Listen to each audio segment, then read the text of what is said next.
introduce to you guys our 2014 committee, our treasurer Monique, our historian and secretary Penny, my co-chair and fashion advisor Afton Guidry, and myself, Bridget Mouton, our spokeswoman and co-chair. For those of you who have not met her yet, I'd like to introduce to you all tonight Gigi. Sheila Walsh, author of Gigi, God's Little Princesses, subtly affirms this little adorable child's image of herself as a princess. Gigi is no ordinary princess. She is the daughter of the king of all kings, Jesus Christ. Gigi asks, "But Daddy, where is my castle? But Daddy, where are my jewels?" Tonight, I would like to empower our families of Turlings Catholic High to show our Gigi their castle and their jewels. Today's society's focus on the acquisition of material goods and financial stability has shifted our fathers' roles from the biblical head of household and the spiritual leaders of our homes to a diabolical means that has deteriorated our family values. The 16 Candles Soiree is an opportunity to refocus our energy from worldliness to holiness by honoring the role of the father-daughter relationship in their spiritual formation. Your role as your daughter's first earthly love will be showcased during this event. Proverbs 31:29 says, "Many women have done excellently, but you have surpassed them all." This is our 2014 16 Candle motto, and it really says it all. This event is our opportunity to present our princesses to our community, adorned in jewels of their father's love and in their castles of their father's protection, as she walks into society as the daughter of the King of all kings. That being said, I hope I've enticed you guys to allow your daughters to participate in this inaugural event. If you guys turn to the first page, you'll see the event details. We have chosen the date of March 1st, first and foremost because we want to keep with the solemnity of the Lenten season. We chose to do our event before we start our prayer and fasting for that season. It'll be from 7 to 12 a.m. because, as we all know, our little princesses will turn into pumpkins after midnight. The girls are required to wear long formal attire, white or ivory. We want to limit the embellishments. Anything that changes the overall impression from white, we want to avoid altogether. Now, here is the clincher, money. The entry fee is going to be $280 per girl, with half the deposit due no later than, let's see, I think it is October 15th, because we do have to secure the venue, and it's a non-refundable deposit. So if you guys can go on and prepare to do that, we'd surely appreciate it. We don't want to lose our dates. As far as the dress code, you guys can turn to the back page. It's the white sheet. And I'm sure as the event comes close, we'll have lots and lots of questions. All of those questions must be forwarded to Afton via email or text message. If you want to send her pictures of what you're looking at, it's fine. But we want to make sure that our girls are not wearing strapless beaded gowns. We want to make sure that they're covered and it's remotely modest, because this event is not meant for them to be exposed. It's not going to be a party cocktail gown. It's not going to be high slips. You know, we want to make sure that our little princesses look like princesses for this event. Okay, so participants will wear long dresses, white or ivory. The dresses will have no color accents, no heavy beading or sequins in gold or silver, no high-lows, no sheer skirts, no low-cut front, back, or midriff should be exposed. The dresses should not be strapless. We're asking that you guys are careful with undergarments. We don't want anyone to come down for their formal introduction, and you can see their panties. Make sure that their shoes are white, ivory, gold, or nude, or a combination of the above. No bright. I know some little girls may say, oh, I want to wear big red glittery shoes. That's really going to look silly coming down the stairwell. We want to make sure our girls, although they have their own unique personalities, we want them to look uniform. Jewelry should be modest. Classic pearls or clear rhinestones are preferred. As for our sweet daddies, that this whole event is centered around, we want to make sure that they wear a nice dark colored suit and tie to escort their daughters in. We will provide each girl with flowers. The daddy will present them with flowers, and also each mother will receive flowers during the formal introduction. Let's see, this is one of the clinchers. I'm sure our little girls are going to have something to say about it, but we don't care. We are requesting that your daughter remember that there are no dates involved for this event, because this is an event their daddies are inviting them to. Little boys really have no place here. Their love interest doesn't need to come, because this is a night for our families. Now, I understand that we have little brothers and cousins that may want to attend. That has nothing to do with it. But the girls do not need dates for this event. Their daddies are escorting them to their first formal ball. Any questions, concerns? For the mothers, y'all are expecting formal attire. We were asking that mothers wear either black or gray. If we don't want anybody going out to purchase anything and going through any extravagant expense, but anything black or gray will suffice. I think we did decide cocktail or long for mothers would be sufficient. Once again, I'm sure that there aren't any mothers that would like to have their body parts exposed, but we definitely want to be sure that we're modeling appropriate Christian values for our girls that night. Yes, ma'am. I know, like, the girls in our grade, we think it's going to be like prom for us. And so, I don't know, it's like going to be like a party. Like, other people in our grade going to be able to come who don't want to do it. Like, because, I mean, there are people that are friends that are boys, Like, is it going to be a dancing? Because I don't really know what it's going to be, Are we just going to go and wear this dress and sit down and eat? Because I know a lot of my friends want to know that. We're going to have a DJ and karaoke for after the formal presentation and the introductions. As far as inviting boys that are friends, I would think no. Can other girls in different grades come? Yes. Other girls from other grades that would like to just participate in the event, they are welcome to come. They just have to buy a ticket. They have to buy a ticket. But the tickets, we want to make sure we reserve the tickets for Right. families. Each family that enters into the soiree will be reserved. I think we said for sure 4 tickets per family. Now, all of the siblings 10 and under are going to be admitted free. 10 and above will have to buy a ticket. We will have reserved seating for all of our mothers, so that, we want all of our moms to be right up front and center so that we can see our girls. There's a possibility, because of the way the venue is planning on setting up our ballroom, that additional guests may line the back side of our dance floor and our presentation area, but I don't think that's going to be a problem. If we see where our numbers are exceeding what is expected, we'll just make some adjustments. I think he told us we can have as many as 400 people in the venue, so we really shouldn't have that issue. Our major issue will be we definitely can't have, 12 girls here tonight. It has to be at least 23 for us to make it happen. Our cost so far, the venue is, just for the rental and catering of the venue is $6,457.90. Our DJ is approximately $400, a little bit less. We were able to secure donations for our flowers.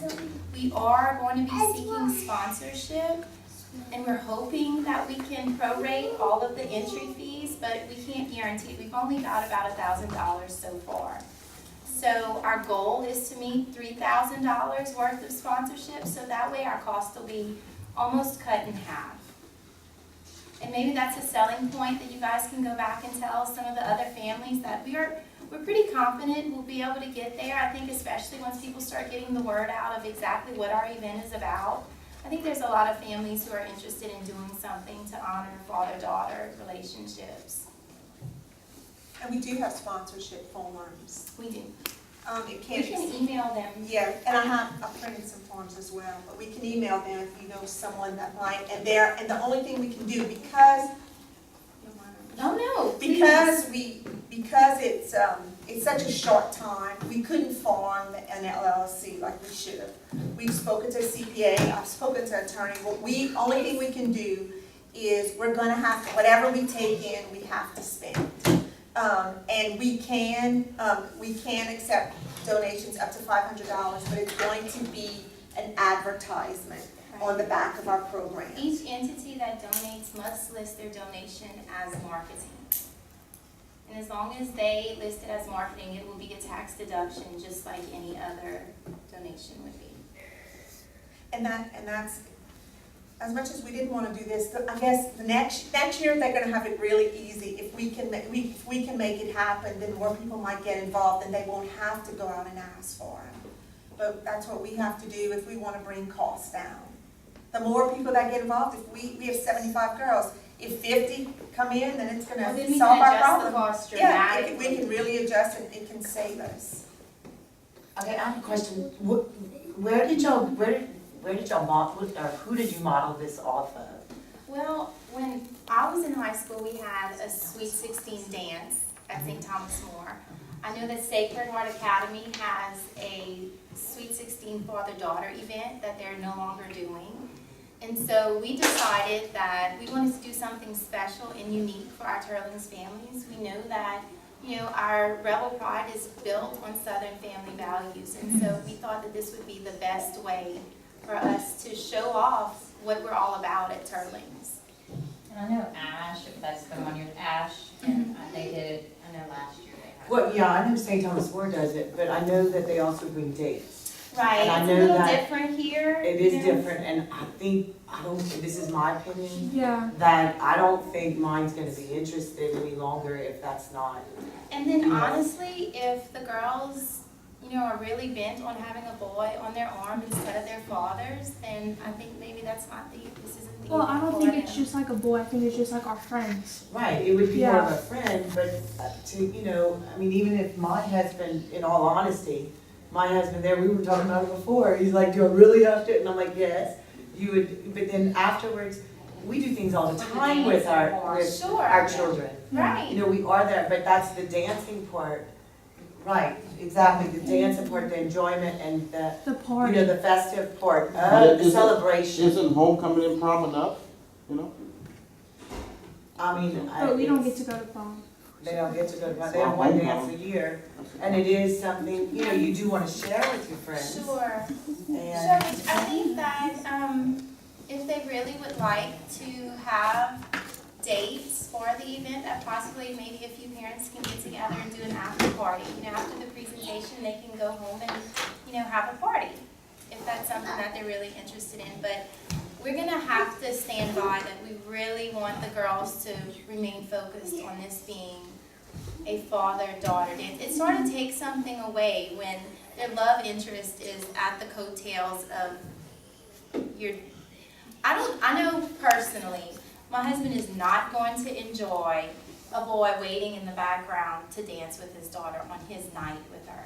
Because we don't know what tomorrow will bring. This might be the last time they have a formal dance together. This might be the last evening that they have, these hours to enjoy with each other. And who wants some non-related family member to take time away from them? Not that we don't spend time with our children, not that, our fathers are not involved. It's just that this event is really, really meant to highlight just how special that relationship can be, because daddies are their girls' first love. And if their daddies don't show them exactly how these boys are supposed to love them, then they'll never have an appropriate marriage, an appropriate relationship with other males. I just think this is like one of the pivotal moments in our girls' life. They're all 15, 16, and they're coming of their own, and they're going out and they're starting to date. And I think it's so important that we reflect back on, you know, how their daddies love them. Because I can tell you the only earthly love that can even come close to the love that the King has for us will be the relationship between father and daughter. Is it gonna be a yearly thing? We are praying that this becomes a So when it will have tradition. to hand it over to the next We'll have to class, hand whether it they over decide to each do it or year. not is, but they're gonna have to farm, they're gonna have, you know, Yeah, they'll have You'll to just be run the a- guide. Yeah, we will give them a template, and our historian is doing a really good job of keeping track of everything we're doing and exactly, you know, where we're spending and who we're talking to get information from. So we'll have probably a nice little portfolio to hand on. in My years daughter to did come. it 15 years ago at St. Thomas. Yes. I just want to understand this very clear. Only girls who are not participating can be part of this program, no boys at all. No, Yes. no, No girls either, no? no, girls, yes, That's what I'm saying. Dates, no. Only girls, no boys. right, Even principals, nothing, just girls. pretty much. Okay. Pretty much. Because, I mean, I really think we'll be splitting hairs if we start saying, he's just our friend, and, you know, that's a lie. Because, you know, there's lots of boys that are their friends, and then they become their boyfriends. And then that changes the dynamic of our event. So not that we want to exclude the boys, because if there's a related family and they choose to purchase a ticket, I'm guessing that would be okay if there's cousins. We have to make sure. I mean, we're just that gonna even have if to the make sure families that- are spending their money first, and then they get, when they will Right. see what's left over, and then we could go out to them. Right. 'Cause we have to Now- make sure we have room for the families that have already. Right. So basically, once we have at least 23 girls secured with deposits paid, once we have their 4 tickets allocated, then we can make some decisions about There are how. 2 boys. See, I have 5 children, and you Yes, know that, ma'am. right? So you're giving me 4 tickets. Yes. That means my oldest 2 children are not gonna be there. No, you Yeah. can't. No. That's different when it's. And they're boys. You have to It's be- different. No. Family I'm confused. Family That's- doesn't count. When it's siblings, they are more than welcome. Siblings, please bring all of their siblings to enjoy the evening with your family. No. But they need a ticket. But they'll Do be they have to paid. pay for the Right, tickets? he's That's what saying they're it's asking. limited to 10 and 4. That's under. what I Right, was but asking. I guess we'll have to. We're gonna have to make some concessions We- with this larger is a- families. You know, this is something that, this is the brainchild of just a few of us where we thought this would be a great event to have at Turlings, because I remember my Sweet 16. And, you know, it's a wonderful memory for our girls to have. We're not gonna be the ticket Nazis, and we're not gonna chase around and say, this one is related to this one. We're not gonna have them submit to blood tests. We just wanna make sure that our girls know what this event is and what it's meant to be. You know, the girls need to realize that it's not always about being cute and showing off and peacocking around these little boys, because that's really not what this is about. Yeah, but I'm just like scared, like, cause I know my friends, it's gonna be awkward, like, going, like, party with, like, all your parents there, you know? Cause that's what I'm thinking, it's gonna be like homecoming. It's gonna be a party with your mother, your father, your grandparents, your Your cousins, Your girlfriend. your girlfriends. Yeah, you know. It's gonna fun, be but- very similar to what a family reunion would look like, because this is a family. Our school is built on family values, and we wanna make sure that there's nothing other than that being portrayed by the event. We're hoping to get significant publicity during the event. I've talked to a few of the local magazines that are really excited about having something like this coming, because this is probably the closest thing to a non-sorority affiliated father-daughter event that this area has had. So, I mean, there's a lot of people very excited and very supportive of the event. We're hoping to have Miss Amy Jones with Jones & Jones Marketing as our MC for the evening, and she's amazing, and she's a wonderful role model for these girls, and she's a great public speaker, She's a good Christian woman, so I really think that, I mean, if we can entice our little ladies to just humor us for a night. You know, you don't have to love it, but just humor us. Get dressed up. Enjoy the night being a princess. Our daddies will have special gifts for y'all, for the girls that night. We're not sure exactly how that'll work out. It's going to be a really, really sweet evening. I mean, lots of food, lots of music, lots of fun. I know it's different. I know I sound like a radical idiot. I promise you I'm not some overly dramatic